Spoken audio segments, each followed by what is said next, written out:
Hi love, welcome back to my channel. This is Styled by Umma. In today's video, I'll be showing you how to make this beautiful ruffled summer dress. And the best part, no pattern needed. It is super easy, beginner friendly, and perfect for soft, flowy summer look. And the beauty part is you can alternate it as a skirt or you can even wear it as a sleeveless dress. If this is something you'll be interested to make, grab your fabric, your scissors, and let's get started.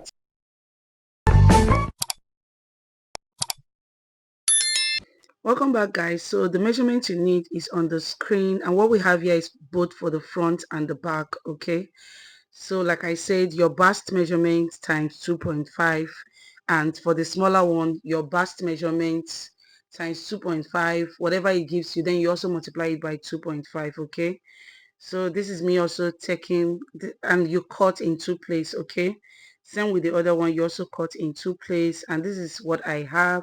And the distance, the length is 23, which when I'm done folding, I'll be left with 22.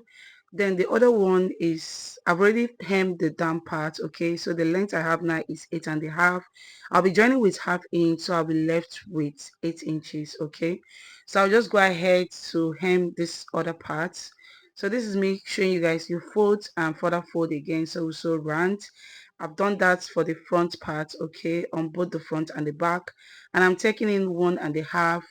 And mind you, this fabric is a stripe fabric, so the line, I'll just follow through the line. Okay, instead of me to be taking measurements, okay, I'll just follow through the line to mark 1.5. I'll do it on both the two fabric, which is the front and the back. So once I'm done with that, I'll also go ahead to take the measurement of the elastic that I need to pass through. So for my elastic, my bust measurement divide by 2, and I'll also minus 6 inches and cut for 2 pieces. Okay, so this is what I have, and I'll take this bias.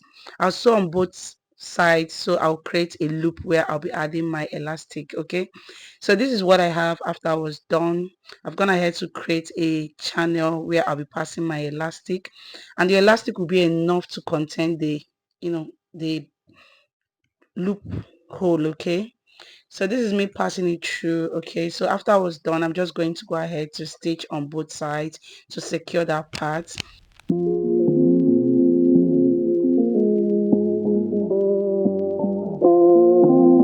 We're going to be joining the two pieces together. I've gone ahead to create a ruffle on the down part. I'm just going to make sure that it's rhymed together with the front part. Okay, and sew with a straight stitch. I'll join the two pieces together, and I'm going to also sew with a straight stitch. And this is my loop. I've gone ahead to sew like 4-piece loop, and this loop is 1.5, and I sew with half inch. Okay, so I marked 4 inch on both sides of my dress, and I'm going to sew on that place that I marked 4 inches. Okay, so I'm just going to use chalk to highlight that area. Okay, so I'm just going to place my loop and stitch on both sides. Okay, I'll also do the same thing. I'll just fold. I want to show you guys how you go about it. You fold inward like so, so following the line that you stitch with the bias. Okay, you sew round till you are done with the 4 loop, and that is it. If this video was helpful, do it to share to someone that will find this video interested, and if you're yet to subscribe, do it to subscribe and join the family.